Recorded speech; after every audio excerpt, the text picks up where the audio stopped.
individuals striving for self-improvement often encounter a disheartening phenomenon.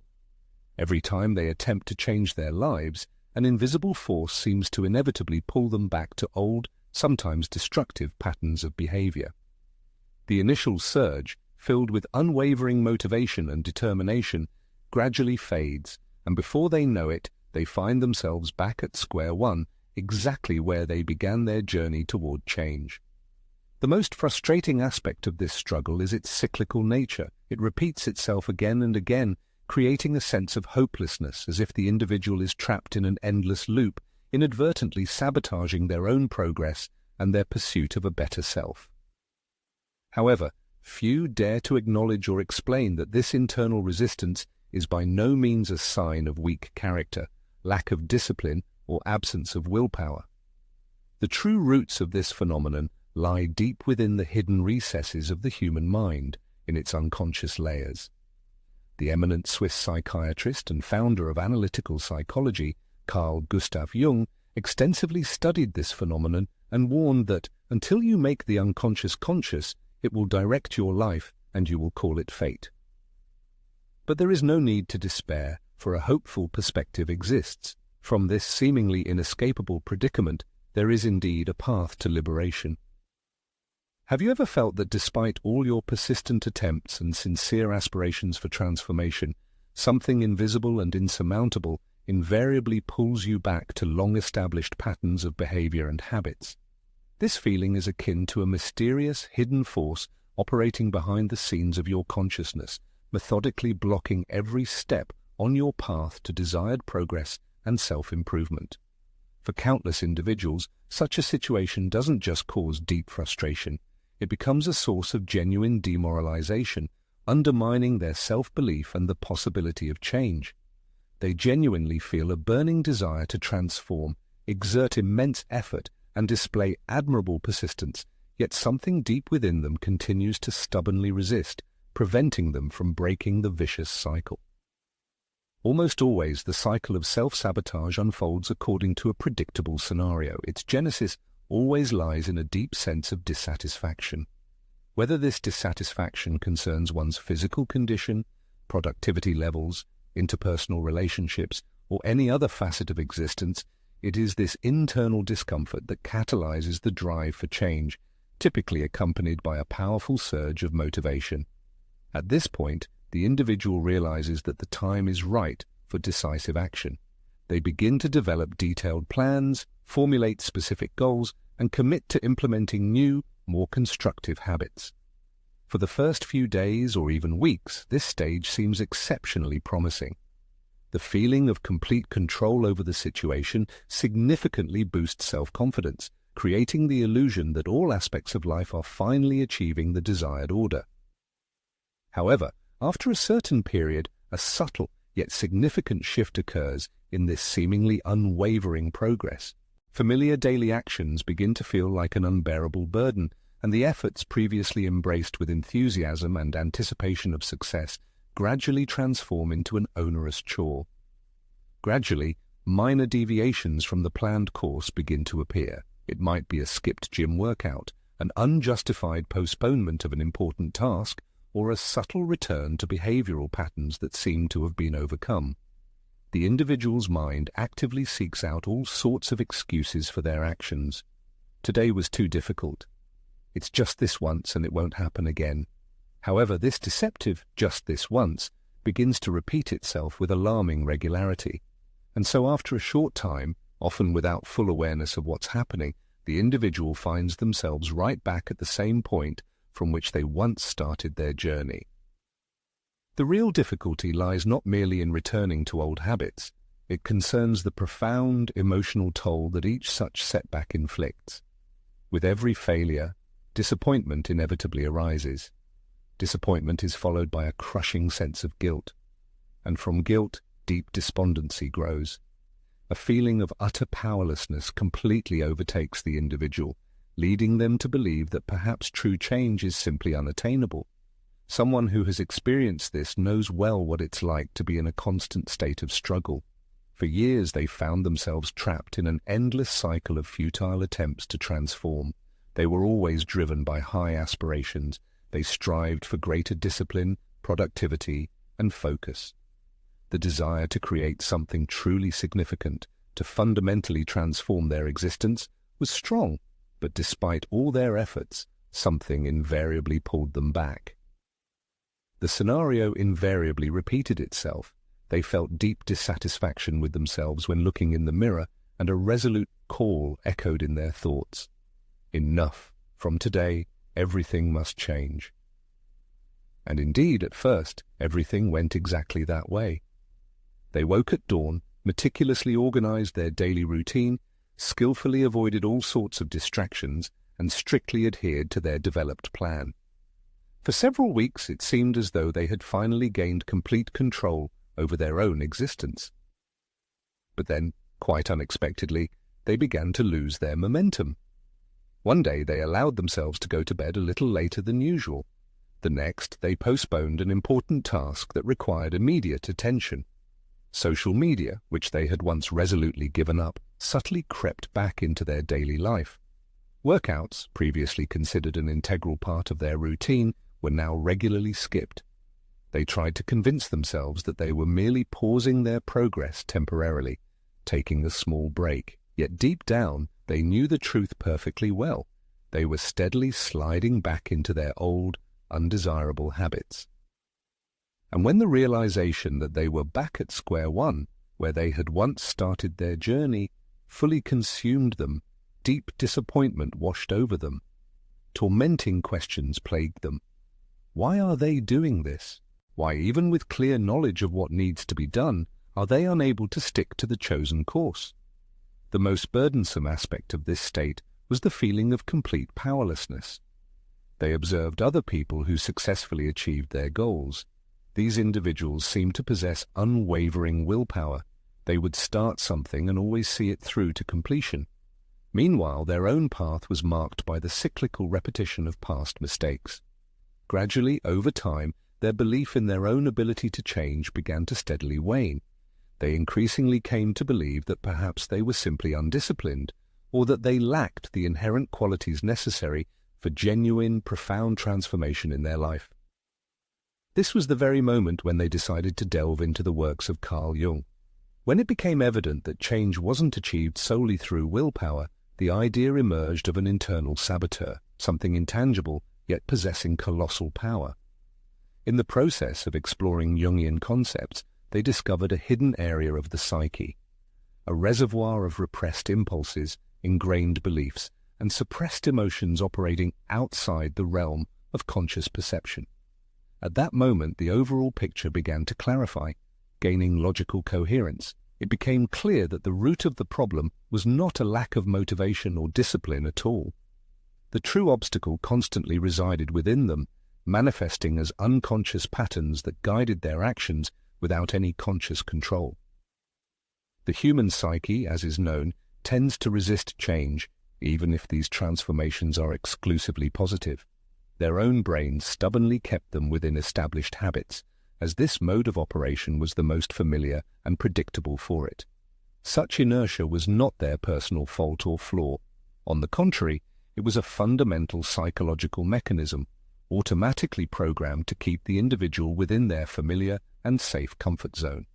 Thus, they realized, to achieve genuine change, merely wanting something more or intensifying efforts was clearly insufficient. They needed to understand which specific internal factor was acting as the saboteur, undermining their efforts. For this person, it was a pivotal moment. It was the moment they stopped viewing themselves as someone lacking discipline and began to explore the hidden mechanisms that, as they discovered, were constantly hindering their development. During this inquiry, something striking was revealed. Everything previously mistaken for individual shortcomings, be it apathy, procrastination, or a lack of drive, was not in fact a manifestation of weakness. On the contrary, it was a clear symptom of something far more fundamental, rooted deeper. And this profound phenomenon had a clear definition. The eminent psychoanalyst Carl Jung termed it the shadow. This concept describes a hidden area of the human psyche where all fears, anxieties, insecurities, and limiting beliefs that hinder personal progress are securely concealed. Once they delved into understanding this idea, their worldview fundamentally shifted.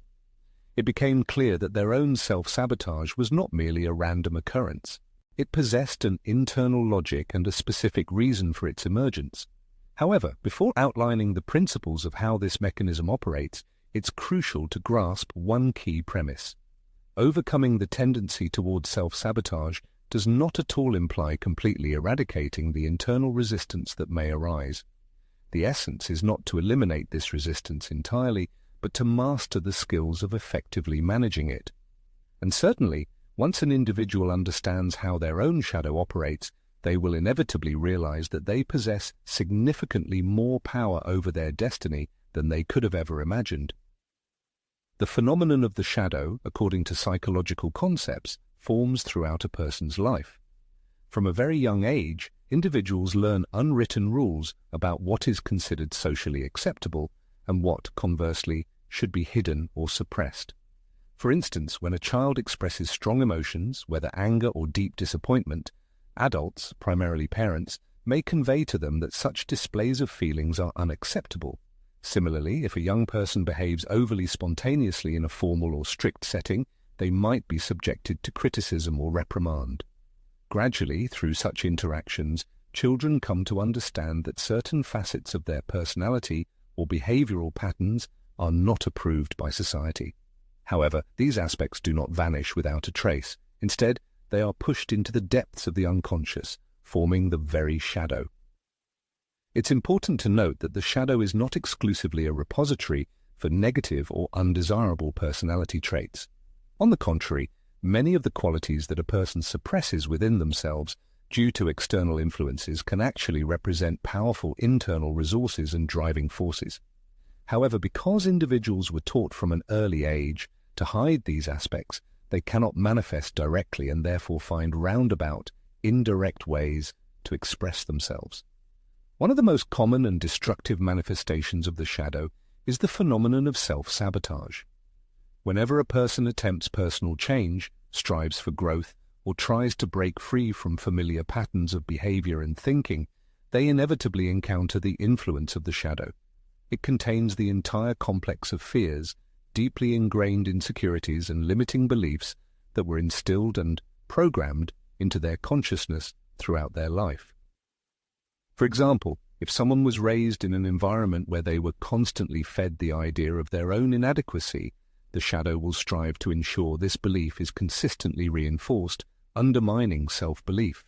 Similarly, even with all the necessary skills and competencies for successful advancement, if an individual was taught that being ambitious or striving for high achievements is wrong, this unconscious part of their psyche can actively block any constructive attempts to achieve desired success, keeping them within a comfort zone defined by past experience. This process unfolds almost imperceptibly. At the very beginning, changes are perceived as something easy and accessible. The individual feels a surge of motivation, is brimming with energy, and firmly believes that this time everything will be different. However then, seemingly out of nowhere, fatigue sets in, the former enthusiasm wanes, and apathy appears. Minor distractions emerge. Time seems to slip through their fingers. An inner voice gradually forms convincing arguments for postponing or completely abandoning the intended course. What recently seemed a solid plan for personal transformation invisibly dissolves into a series of imperceptible excuses. This invisible force, called the shadow, never manifests openly. Its activity occurs covertly, behind the scenes of consciousness, subtly influencing thought processes and emotional states, while remaining completely unnoticed by the individual. Often, a person fruitlessly tries for years to understand the reason for their inability to stick to an established routine or a new habit, completely unaware of the existence of an unconscious part deep within them that actively resists any such transformations. And this internal resistance can take on a wide variety of forms. Sometimes it manifests as procrastination, an irresistible urge to put off significant tasks for no apparent logical reason. In other situations, it appears as excessively harsh self-criticism, that biting inner voice that whispers, "What's the point of even trying?" Furthermore, This resistance can manifest in recurring destructive behavioral patterns, such as constantly engaging in unhealthy, toxic relationships or systematically abandoning projects halfway to completion. The conscious part of the human mind tirelessly strives for progress, wishing to move forward, yet an internal force called the shadow constantly pulls it back. The reason for this lies in the fact that the shadow represents the embodiment of the comfort zone, the epitome of everything familiar and known. Even when a person experiences deep unhappiness in their current life, repeating an already known scenario often seems much safer than plunging into the abyss of the unknown. For the unconscious, any change is perceived as a potential threat. And in moments when such a threat arises, the shadow immediately intervenes to protect the individual, even if this protection manifests as holding them back and hindering their development. The more a person ignores this shadowy side of their psyche, the stronger its influence and power over them become. It's akin to a hidden computer program that operates invisibly in the background, influencing decisions, creating invisible barriers, and even shaping one's life path, all while the person remains completely unaware of its presence. Thus, self-sabotage is not a consequence of a lack of discipline or effort. It represents a clear reflection of a deep internal conflict unfolding between the conscious desire for change and powerful unconscious forces that stubbornly try to keep everything unchanged. The solution to this problem does not lie in trying to fight the shadow, for anything fought in the realm of the unconscious only intensifies and strengthens. The true path to resolving this conflict is to recognize this hidden part of oneself and bring it into the light of awareness. Only when a person dares to confront their shadow do they gain the ability to prevent it from silently and imperceptibly taking control of their choices and determining their destiny. When the invisible shadow operates from behind the scenes, influencing human decisions without conscious awareness, the first and most crucial step to overcoming it is its direct recognition. However, this is no trivial task, precisely because this part of the psyche has been deeply repressed into the unconscious. It cannot manifest in an obvious way. The shadow prefers to hide in recurring behavioral patterns that, at first glance, completely contradict sound logic. For example, a person decides to improve their physical health, but invariably finds numerous excuses to avoid regular physical exercise. They strive for increased productivity, but feel completely blocked every time they try to start an important project. They declare their desire to build healthy and harmonious relationships, yet constantly choose partners who only reinforce their old psychological traumas.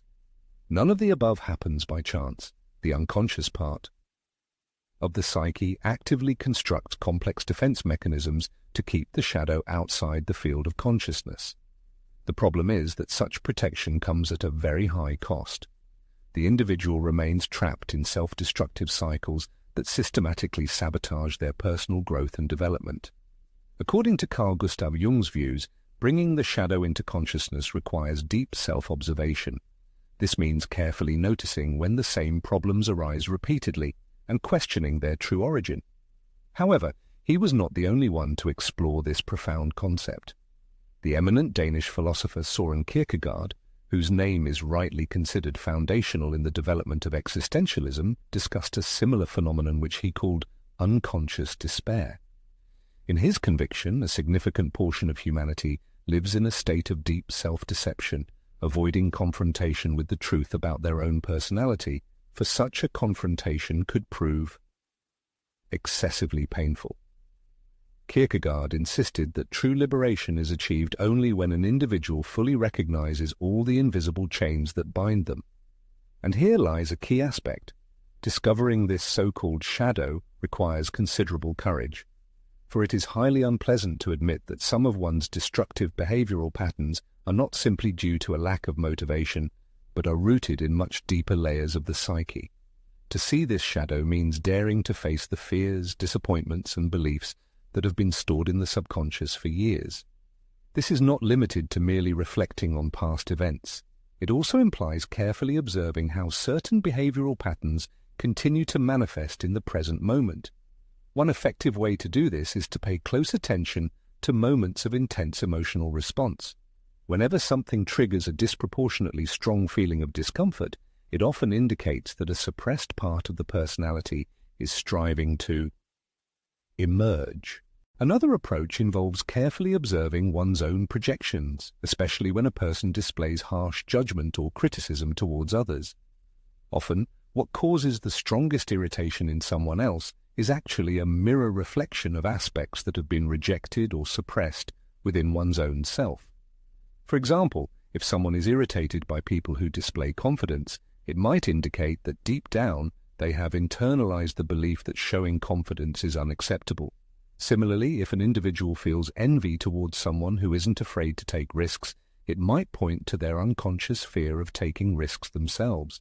It's important to understand that the shadow does not manifest directly, yet it always leaves implicit signs and indications.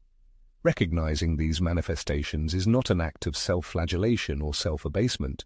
On the contrary, it becomes a fundamental process of liberation. Imagine a person moving through a long, dark corridor lined with many locked doors. Behind each of these doors hides a fragment of the personality that has been imprisoned for many years. Some of these hidden spaces conceal suppressed expressions of anger. Others hold unrealized talents that the person never dared to develop, and others guard deep-seated fears that they tried to repress from memory. The individual always felt the presence of these doors but stubbornly avoided opening them. The crux of the problem is that regardless of how much they are ignored, these hidden aspects continue to exert undeniable influence on all of a person's actions and decisions. The phenomenon of the shadow does not dissolve simply because it remains invisible to the conscious eye. On the contrary, residing in the darkness of unconsciousness, it continues its activity autonomously, completely devoid of any control or conscious understanding. Jung's proposition was not at all about eradicating this hidden component of the human psyche. Rather, it advocated for a completely different approach. It involved opening these internal doors and bravely facing what resides within. The integration of the shadow, in his view, represented a path to achieving personal wholeness, reuniting those fragments of oneself that were once rejected or repressed from consciousness. A natural question arises: how does one actually accomplish this process? The first thing a person inevitably feels when deciding to confront their shadow is deep discomfort. This experience can be compared to the moment when a light is suddenly switched on in an old, long-abandoned basement cluttered with years of junk. Initially, the air fills with stirred dust, and all that mess seems utterly overwhelming and unbearable.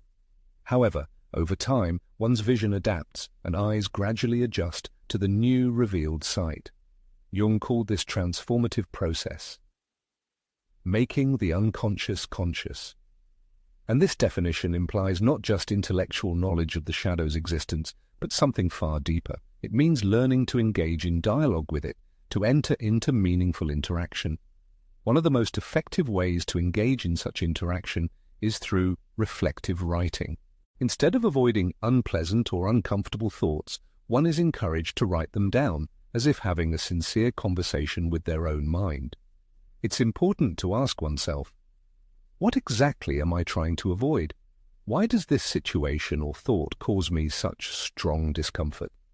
What is this part of me trying to tell me? Such an internal dialogue can reveal many hidden fears and internal blocks, which are often the driving force behind self-sabotaging behavior. However, there is another, often less explored aspect of the shadow that frequently escapes attention. It harbors not only what a person fears, but also serves as a repository for unexpressed, hidden desires. Often, what an individual genuinely admires in others and considers unattainable for themselves actually rests deep within their own shadow, awaiting recognition. For instance, an individual's envy of a confident person might simply reflect their own suppressed craving to express themselves freely and openly. The eminent philosopher Nietzsche deeply explored this idea when discussing the free spirit, an individual who allows themselves to be authentic and whole without fear of others' judgments. In his understanding, the true tragedy of human existence lies in how many spend their lives trying to fit themselves into rigid societal frameworks, while their deepest essence remains trapped within. Consequently, integrating the shadow goes beyond mere psychological healing. It is rather a path to genuine liberation. When individuals acknowledge and accept aspects of themselves they previously rejected, they regain access to inner resources endowed with authentic power. Thus, suppressed anger can transform into unwavering determination, hidden fear into wise caution, and a secret desire can take the form of purposeful action.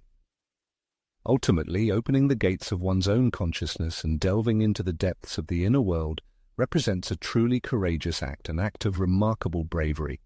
Genuine individual development is impossible without direct engagement with repressed aspects of the past, what was consciously or unconsciously left behind in memory. However, when one decides to take this step, something truly transformative unfolds. They gain the ability to exist without the oppressive fear of their true self, freeing themselves from the shackles of self-condemnation. Recognizing the shadow, those aspects of personality that have been rejected or suppressed, is undoubtedly a giant leap toward wholeness, but true transformation and tangible results are achieved exclusively through consistent practice and active interaction with these elements. Jung, the distinguished psychologist, asserted that one does not become enlightened by imagining figures of light, but by making the darkness conscious. This means it's not enough to passively identify one's unconscious patterns of behavior and thought. One must actively confront these internal structures to strip them of their destructive power and prevent them from sabotaging the individual's full life. One of the most effective techniques facilitating this complex and multifaceted process of inner work is the method of gradual exposure. The unconscious part of the human psyche is inherently resistant to change, as it interprets the unknown and deviations from familiar patterns as potential threats to an individual's stability and security. The core of the problem is that a significant number of individuals attempt to change their established habits and behavioral models too abruptly, trying to impose entirely new ways of acting, which typically only intensifies internal resistance from the unconscious. The most effective approach to overcoming this resistance is the gradual introduction of small, manageable doses of transformative changes. For instance, if an individual is paralyzed by an overwhelming fear of failure, the primary task is not to strive for a flawless result, but rather to allow oneself to make minor mistakes or permit slight setbacks, entirely excluding self-flagellation and negative self-assessment. In cases where the main problem is procrastination, the goal is not to immediately complete all work, but to initiate action, perhaps by starting with just 5 minutes of focused activity. Gradually introducing changes allows the unconscious mind to adapt to new conditions and behavioral models before it can fully accept and integrate them into the overall personality structure. How one interacts with their daily habits directly influences their mental state. Often, self-sabotage manifests as unconscious, automatic routines that individuals repeat day after day without even realizing it. In this context, the concept of habit change, extensively discussed and popularized in the well-known book Atomic Habits, offers invaluable assistance. The most common mistake people make when trying to implement a new routine is focusing solely on the new habit while completely ignoring the need to eliminate triggers that initiate old behavioral patterns.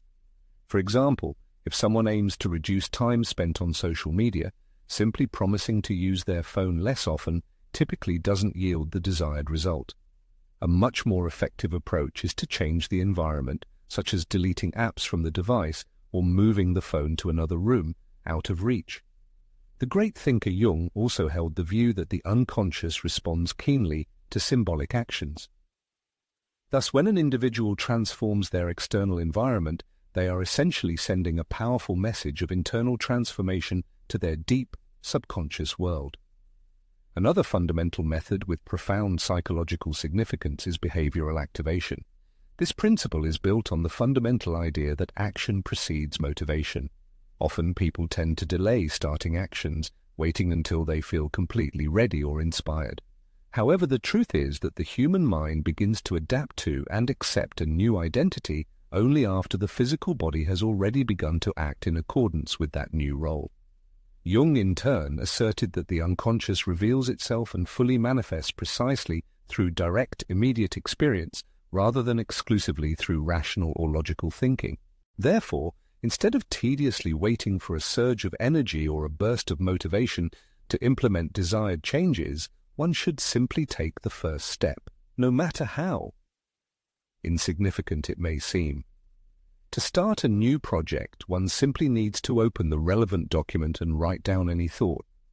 If someone aims for physical development, they should just put on athletic clothes and go for a walk. Such seemingly minor but repetitive actions gradually begin to transform the unconscious, preparing it to accept the new identity one is systematically building. The technique based on performing opposite actions also demonstrates incredible power. Often, self-sabotage puts an individual into autopilot, prompting them to avoid difficulties, postpone important tasks, or succumb to paralyzing fear. However, if instead of following this destructive impulse, the individual takes directly opposite steps, they can effectively interrupt ingrained unconscious patterns. When a sabotaging thought whispers, "Do it later," it's necessary to act immediately. If internal shadows compel one to avoid communicating with someone due to insecurity, they should initiate the conversation. Jung described this process as the need to challenge one's internal archetypes so that they no longer control one's psyche. Among other things, meditation and mindfulness practice are crucial tools for successful shadow integration. The unconscious manifests through automatic thoughts, sudden impulses, and suppressed emotions, and the act of simply observing these phenomena without reacting to them can significantly reduce their destructive power. Jung saw meditation as a way to establish a direct channel with the unconscious, allowing it to express itself without resistance. Through cultivating moments of mindfulness, one learns to recognize when their shadow is trying to exert influence without succumbing to its impact. Among many effective practices aimed at inner improvement, compiling a list of unfinished tasks stands out. According to Carl Gustav Jung's views, the path of individuation, which represents the development of a complete and harmonious personality, is inextricably linked to the integration of those aspects of the psyche that have become dissociated over time. In daily life, this internal fragmentation often manifests as small promises made to oneself that were never fulfilled. Every unfinished endeavor, every abandoned project, like a small flaw, leaves its mark on the individual's identity structure. Consequently, forming such a list and systematically completing it step by step can become a powerful symbolic action aimed at internal reunification. Despite the effectiveness of applying the listed methods independently, it is crucial to recognize that the depth and multifaceted nature of the unconscious are truly boundless. The celebrated explorer of the human soul, Carl Gustav Jung, who dedicated his entire life to studying the human psyche, perfectly understood that some deeply ingrained patterns of behavior and thought are too complex for an individual to manage on their own. In such situations, seeking qualified help from a specialist, be it an experienced therapist, psychoanalyst, or psychologist, can significantly accelerate the pace of internal transformations and help uncover those hidden aspects of the shadow that one often cannot consciously perceive independently. The process of self-discovery is a long and multidimensional journey, and the presence of a competent guide on this path can play a truly decisive role. Shadow integration represents significantly more than merely overcoming internal obstacles leading to self-sabotage. It is a profound path to true freedom. When one learns to recognize their own internal resistance and purposefully applies effective techniques to constructively overcome it, they cease to be prisoners of unconscious patterns and truly become the full master of their destiny, the main protagonist of their own life. Transforming oneself is by no means a single act, not a one-time event. On the contrary, it is a continuous, dynamic process. Many people mistakenly believe that mere insight or a moment of epiphany is enough to change everything drastically, as if a single decision can instantly transform ingrained habits, deep beliefs, and established behavioral models. However, the truth is that real profound transformation does not happen suddenly. It forms gradually, brick by brick, through purposeful, daily work on developing awareness and the consistent application of new knowledge. Shadow integration is not the finish line, it is merely the starting point, the beginning of a new stage. After the gates to the long suppressed and hidden are opened, a new, equally significant task arises. What to do with this newly acquired knowledge? It is not enough to simply identify deep patterns, recognize one's own flaws, or understand the internal barriers preventing development. The real question is how to transform this deep awareness into concrete, tangible steps and real changes leading to growth. One of the key answers to the question of change lies in internal personal consistency. Many people face difficulties on the path to change because their inner world contains a deep conflict between who they wish to be and how they actually live and perceive themselves. For example, a person may sincerely strive for discipline, but continue to identify with the image of someone who constantly procrastinates.